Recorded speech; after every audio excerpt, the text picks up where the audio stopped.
Welcome to True and Unpolished, the podcast, a Cusp culture production. Through this podcast, our intention is to uplift, inspire, and amuse. Let's get authentic. Well, good afternoon. It's Lydia and Mary here. And Mary's going to tell us about a dream, right? I haven't heard it yet, guys. So tell me, what you got a dream to share? Yes, I had a dream last night, and it was the kind of dream that, I don't know if you have these kind of dreams, but sometimes it's not really a picture dream. It's not an image dream. It's more just an awareness or thought kind of dream. Oh, no, I don't know. Well, maybe I'll think about it, but go it's ahead. Almost like a racing thought kind of thing. But so I had this dream, and there's this woman that I know from like when I was a kid, and she and I are friends on Facebook, and she posts now, this is not the dream, but she posts things about spirituality and stuff. Okay. So but I don't really have any contact with her currently, except for just looking on Facebook. Sure. So the dream is I'm the observer, and I'm watching kind of this thought experience, but I hear this woman say two words. And the first one is frosty. But it's almost like she's doing this reading, like she's moving cards around and it's almost like a map. So if there were an image, it would be sort of a black and white graphic map kind of thing. Okay. But there were two words. I only remember one, and the word that I remember was frosty. Okay. And then the other thing about the dream is I knew I was dreaming. So it was a lucid dream. And I also was aware that I needed to pay attention to the dream because I was going to probably forget pieces of it when I woke up. Oh, right. Like you have this awareness, like you're dreaming and you're going to forget pieces. So pay attention. And it was all of this awareness and information that was like a map. It was like, I could see it. I was from a distance, I could kind of see what was happening in my life. And really the reason I wanted to share this and talk about this dream is because you and I have talked a little bit about abundance and like prosperity, and also, the old way of thinking about abundance versus letting the divine lead us. And so I'm personally kind of trying to figure out what that means for myself. And so what do you think about my dream? Well, so first, the old story, I think what you mean by the old story is the old story of, you got to work hard, you got to earn your money, and it's yours, and you go out and make it, and you keep it, and you save it, and you spend it, and the mentality that I've got to get it. I got to get it. Is that what you mean by old way of being? Yes. And actually, I'm rereading this book. I pulled it out this past week and decided I'm going to go through it again. It's called It's Not Your Money by Tasha Silver. And it's a real simple but good practical book. And so it says, from day one, we're taught that all finances belong to ego. The message is constant. It's my money. How can I get more? Okay. So but then we're also told money doesn't grow on trees. That's right. So that is the old message about money. But so I don't know what you got from this dream. Like are you saying that it was almost as if there was a way to prosperity and that was on the map and you were watching it? Well, it wasn't really it wasn't like a map, like a landscape kind of map. It was more of Like the answer, like a flow chart.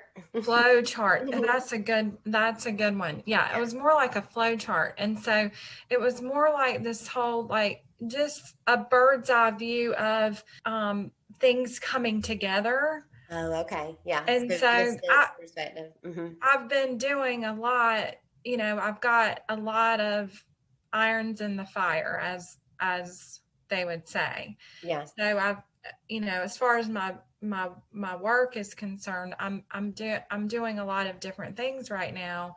And so, my thought when I woke up after my dream was, maybe I should just quit it all. Like, maybe I should just stop everything and like, completely let the divine lead me. Yeah. Yes. And what's so funny is I had this thought, Mary. It's so funny because, one of the things that we always endeavor to do here is tell a story to you guys. And so Mary and I had a discussion a couple of days ago, kind of leading up to this. And we said, oh, a story will come to us. We'll wait for the story. And I had this thought earlier today.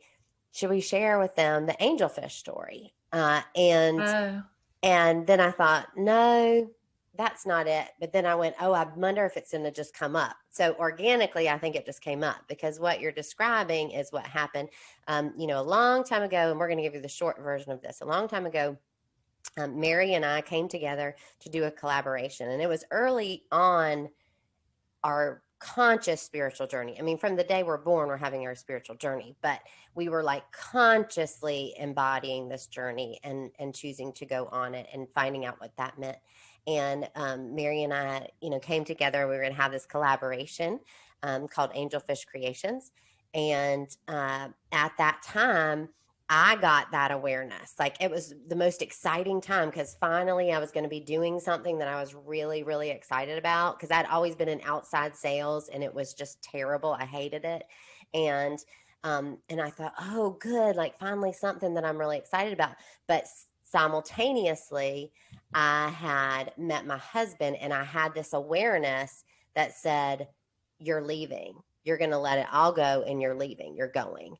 And that's essentially what I did. And so it's interesting to me that here, and to catch you guys up, Mary, and you've heard us mention this, but Mary is, out on her own now. How long has it been, Mary, since you stopped going to work? I stopped working full time for the mental health center where I live. I left in June. In June of last year. Okay.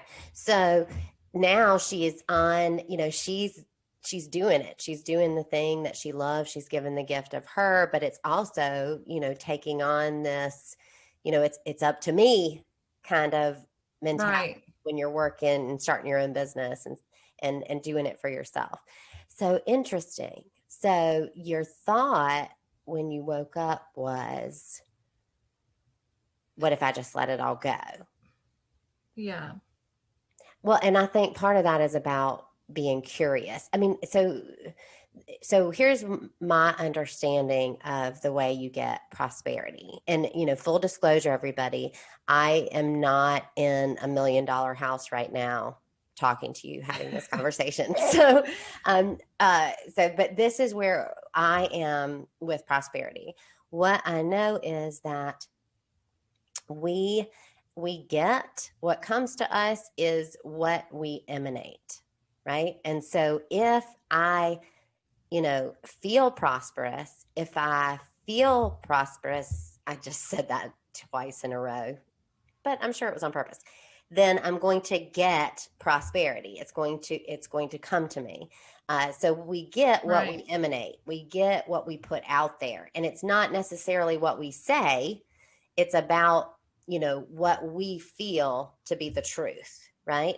So, I also think that it's important to point out that, prosperity, just like you said, is a mindset. It's not money. Yeah, it's not. It's prosperity is about, a way of being, a way of feeling full in the world, a way of feeling like you're overflowing, like you have enough of all things and you're able to freely give whatever, your time, your talents, your gifts, your money, whatever that is. That is prosperity. So to me, if you had this awareness when you woke up that said, maybe I should just quit it all, I think that has to do with what you emanate, right? So in other words, I don't need anything, right? Like I am going to have fun, which you're having fun doing what you're doing, but it's about, the surrender of it. That's what I think. Yeah. I mean, and you guys should know that Mary is very aware of her dreams. She recognizes, and pretty soon we're going to be talking to somebody about dreams. We've got a guest coming up that I'm excited to talk to. And, Mary is very versed in the language of dreams. Like she has fully accepted that dreams, are a metaphor and they have guidance for her. And, she's been a part of a dream group, and that's one of the things we're going to talk about. So my experience of you, Mary, is that you will come when you have a dream. Right. You're like, stop the presses, everybody. I had a dream. And then you'll tell me the dream and I don't get it.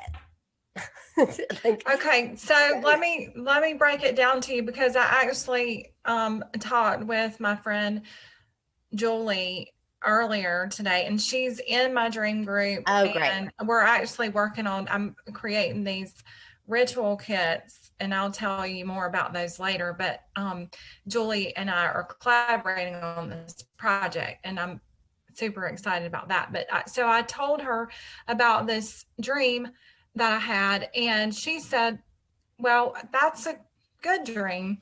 And we just kind of laughed about that, because all dreams are good. They come in the service to our health and wholeness. Yeah. So, but what she asked me was, well, what does Frosty, like, what does that word resonate for you? Mm-hmm. What resonates with that word? And so I said, well, I think about just chill out, chill the heck out. I thought of the snowman. Oh yeah. Which well, the other thing I thought about was the Wendy's Frosty. Frosties, yeah. Yeah. So, delicious dessert. So there's like your abundance and, like guilty pleasures. I think it also could mean put it on ice, which is right. Why I said that. Yeah. Yes. Yeah. Yeah. Yeah. Put it on ice. Like just, and so that goes along with me just saying, well, maybe I'll just quit it all. Right. Or, yes. But what am I letting go of, Yes. Yeah. And I think part of it is letting go of control, of effort, of trying, because even though you're enjoying what you're doing, there's a lot of pressure when, you're out on your own. My husband has his own business, and it's, it's all up to me, which comes with a whole lot of freedom and a whole lot of and can come with a whole lot of pressure. So, finding the balance of how to, stay fully engaged in what you're doing and continue to work without having, to feel this enormous pressure, like everything's on your shoulders. So, and I'm sure lots of people, have this experience. So well, have you ever, like, I don't know, whenever I was a kid, or it was like early teenage or first started driving, and I would think, okay, if I make this green light, then ... fill in the blank. Oh, I've heard somebody else say this before. Or, okay, go ahead. Or, if you step on a crack, you'll break your mother's back, that kind of thing from childhood. Yes. So the idea of, I don't know if it's self-fulfilling prophecy or what it is. So what are you pointing toward with that? So I'm going to fill in the blank. If I make this green light, so-and-so is going to kiss me. And you want so-and-so to kiss you, right? Right. So it's like you're getting yourself to believe it, which means it gets you to emanate it, which means you get it, because we get what we emanate, right? So really everything is about getting you to believe it. So, the question is for all of us. But then you don't make the green light. So then it's like, well, crap. You don't Now I've got to, like, I got to start over. Maybe I'm not, but so there's a self-fulfilling prophecy with that. And also like taking the reins of, like taking control of the map of abundance. So sure. I'm mapping this out. I'm driving this car, and then it doesn't happen the way I've planned it. So that means I didn't get what I want. And I know that's not how divine abundance works. No. Like true abundance and prosperity, what are we talking about? You're rich financially? No. Well, I mean, you asked me this the other day. You said, what are you abundant in now? And the biggest thing that is wonderful is freedom, to be able to take a break whenever I want, or to, sleep in if I need to, or well, one of the things that I do is when I'm trying to, make a decision, when I'm trying to, make a choice, and often inherent in this, search for prosperity, are choices. Should I stay in this job or should I go work for myself? Should I spend the money and go on this trip, or should I stay at home? Like there's all these decisions, right, that are inherent in prosperity. And so you create prosperity decision by decision, conscious decision by conscious decision, and trying to get to a place where we're not allowing fear to make our decision. And I think anytime that I am, well, first of all, it's kind of centering in the awareness and the recognition that guidance is available to me and that I can open myself up to it and receive it. And then there is, when I've decided to do a certain thing, like, okay, I have decided that I'm going to, go out and work on my own. Right. So you make the decision, right, which means there are a lot of steps to get there. And so, and then right away you start to feel resistance to it. You start to get some fear, and then your mind goes, is this guidance? Am I getting resistance because I'm not supposed to do it? Or am I getting resistance because this is me stepping through an old, pattern of belief that is very strong within me. And so it feels uncomfortable. My ego is trying to protect me. It's saying, don't go over there. Don't go over there. It's scary. Not because what's over there is actually scary, but because, it resists what you need the most. And so what I will do in those moments of indecision is I say, okay, I'm going to commit to this path. I'm going to commit to this choice. And if it isn't right, I ask the universe, I say, impede my path, block my path, do something, throw up a roadblock so that I don't do this. And then I surrender it. And my knowing in that is so strong that I am able to do what your guidance told you to do this morning, which is forget it all and put it all down. Like I'm able to put it all down because I have said, block my path if this isn't right. And so I keep moving. And I've had I was trying to think of an example of this because I have used this so many times and I know that my path has been blocked and I can't think of a darn example, but it's happened for sure. Well, I can think of an opposite example because I picked up this book. I picked up this book 2 days ago. It's Not Your Money, the one I mentioned before. Sure. And it's a 5 or 6 week process that you do. But there's like 5 steps that you practice every day, like a prayer of opening to receive and this sort of thing. And I picked this book up 2 days ago, and I had that dream last night, and it was very clearly guidance. And you could feel it. Yeah. And so when I have an intention to be open and truly allow myself to be open, right, then I will that's when I get guidance. Yeah. That's exactly right. It's when you are radically open, it's when you really are like, okay, I'm here, I'm listening, Yeah. I'm not listening for what I want to hear. I'm listening for what life has to tell me, whatever that is. And yeah, I would say that the guidance we get is in direct proportion to how open we are. And every Sunday I give a talk every Sunday, and I go up there, and the first thing that I do an intention and a meditation beforehand, but the way that I begin is an emptying out. It's you can call it a centering prayer, but really it is an emptying out of all the things in my mind. So if you think about it, obviously I've been working on the talk, so I have a whole lot of things that I've already decided that I want to communicate. But what I do is that I intentionally empty all of that. I let it all go right before I begin talking. So my whole plan, everything I worked for to create a plan, the talking points that I've told myself, please be sure, Lydia, to get these across, I literally empty them out, and then I speak. And from that place, anything that I had planned on saying that is purposeful for me to say, it comes to me and it comes out of my mouth. Yeah. Anything that I plan to say that isn't purposeful doesn't come out of my mouth. And some things that I didn't plan on, didn't think of, they come out of my mouth, and it's, the process is one of pure prosperity. I would say that if I have one example of the experience of prosperity in my life consistently, it is that.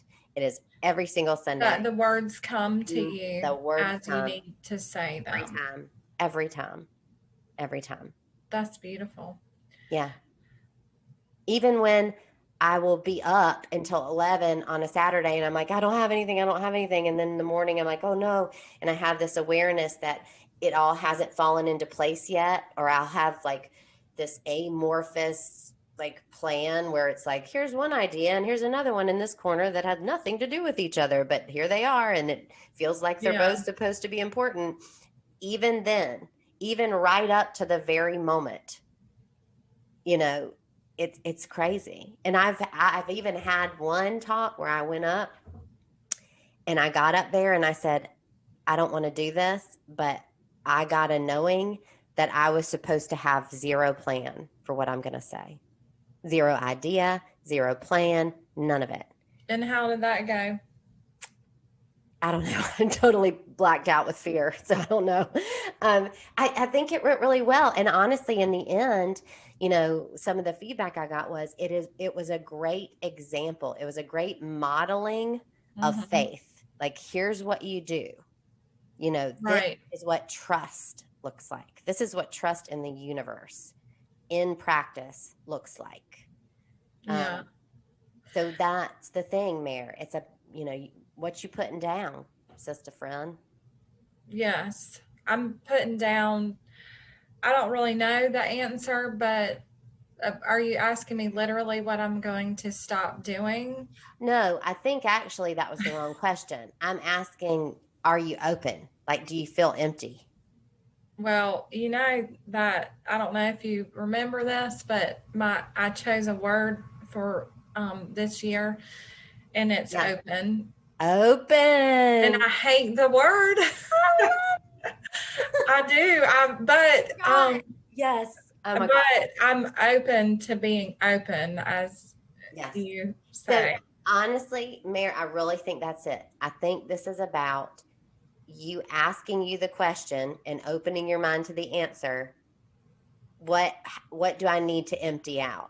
Like, what's up here that I'm still not, I'm still holding. So that's the deal. I can't wait to find out. Okay.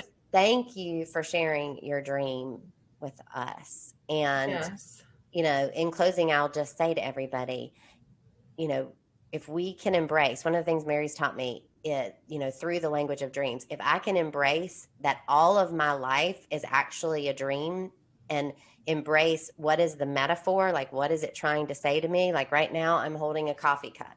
So in my dream, I am sitting here talking to you, holding a coffee cup. What's the metaphor? Like, if I see it, it's symbolic of something. if you can see it, it symbolizes something, and there is a message for you in the symbolism. Okay, so that's interesting you said that, because on my hand I've written a quote from A Course in Miracles, because I thought I've just started these 2 practices.